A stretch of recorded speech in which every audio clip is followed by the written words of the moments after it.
Jidong, em 144 a.C. O termo serial killer é definido pelo dicionário Michaelis 2015 como um indivíduo que comete uma série de homicídios dentro de determinados intervalos de tempo e usa a mesma estratégia ao planejar crimes. As vítimas de serial killers geralmente apresentam um mesmo perfil ou obedecem a um mesmo padrão, o que libera o instinto matador do criminoso. Este é o caso de Liu Pengli, o príncipe que recebeu o macabro título de O primeiro serial killer da história, que com seu bando particular de assassinos teria sido responsável pela morte de mais de 100 súditos de sua província e que até nos dias de hoje desperta dúvidas acerca da veracidade deste macabro histórico de vida. Então já se inscreve no canal e deixe seu like que vamos agora se aprofundar nessa terrível história. Biografia. Pouco se sabe sobre a sua história de vida e o pouco que é conhecido sobre ele vem do trabalho do historiador e cronista chinês de sua época, Sima Qian. O historiador conta que Liu Pengli era conhecido como o príncipe de Jidong, sendo um membro da dinastia Han e o terceiro filho de Liu Hu, príncipe de Liang.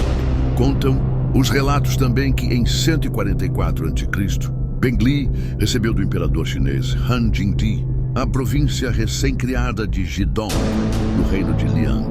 Segundo os registros do grande historiador de Sima Qian, Liu Pengli instaurou um reinado de terror e despotismo em Jidong, castigando a população local com meios sanguinários. Aos 23 anos ele era arrogante, cruel e possuía um macabro hobby, a caça.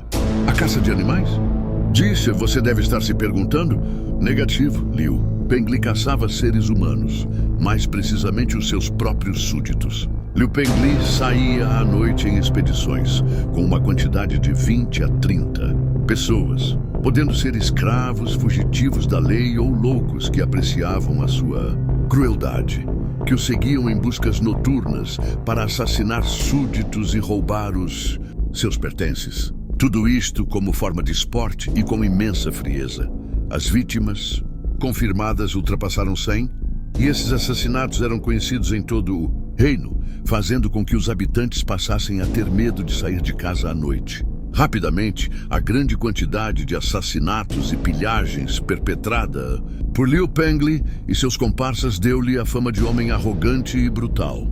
E ninguém se atrevia a sair de casa depois do anoitecer, com medo de ser arrastado por uma das expedições assassinas de Liu Pengli. Liu Pengli governou o seu feudo por 29 anos, praticando abusos e matando seu próprio povo por prazer. Após tantos assassinatos, uma certa pessoa decidiu não ficar de braços cruzados. Assim, o filho de uma de suas vítimas denunciou Liu Pengli diante do imperador Han Jingdi. Após a denúncia, os funcionários da corte imperial passaram a investigar o caso. Após listar mais de 100 vítimas, exigiram que Liu Pengli fosse condenado à morte. No entanto, Pengli era sobrinho do imperador, que não apoiou a pena de morte proposta e decidiu aplicar penas mais brandas para o seu sobrinho. Assim, em 116 a.C., o imperador Han puniu Pengli com a retirada de todos os seus títulos de nobreza, confiscando suas terras, seus bens e o seu rebaixamento à condição de plebeu, exilado para a província de Shangyong. Por fim, houve uma punição a toda a sua família. O imperador aproveitou a expulsão de Liu Pengli para anexar os domínios de seus outros irmãos à autoridade imperial. Assim, todo o reino de Jidong, administrado por Pengli e seus irmãos, passou a ser administrado pelo próprio imperador em pessoa, atendendo aos seus propósitos de enfraquecer os reinos feudais da China antiga e consolidar seu próprio poder absolutista. As controvérsias do caso Liu Pengli. Assim, de forma breve e sem muitos detalhes, termina um pouco de registros históricos que relatam a vida de Liu Pengli, o que até hoje gera dúvidas acerca da veracidade destes atos horrendos a ele atribuídos. Não há relatos de como ele matava as suas vítimas e nem sobre quem eram os seus comparsas. Muito se especula sobre a veracidade dos atos de Liu Pengli. Muitos dizem que Pengli teria sido vítima de uma campanha de difamação, pois o imperador desejava muito estas terras do reino de Liang, o que explicaria o fato de toda a sua família foi punida, e não apenas ele. E após a condenação de Liu, o imperador conseguiu o que queria. Já outros afirmam que o relato é verdadeiro, porém a maioria dos dados teria se perdido com o tempo, visto que o relato já tem mais de 2000 anos e que havia tradição antiga de não mencionar a pessoa indesejada ou narrar o mínimo de dados possíveis sobre a pessoa. Por fim, a suposta narrativa do reinado de terror de Liu Pengli gera muitas dúvidas até os dias de hoje.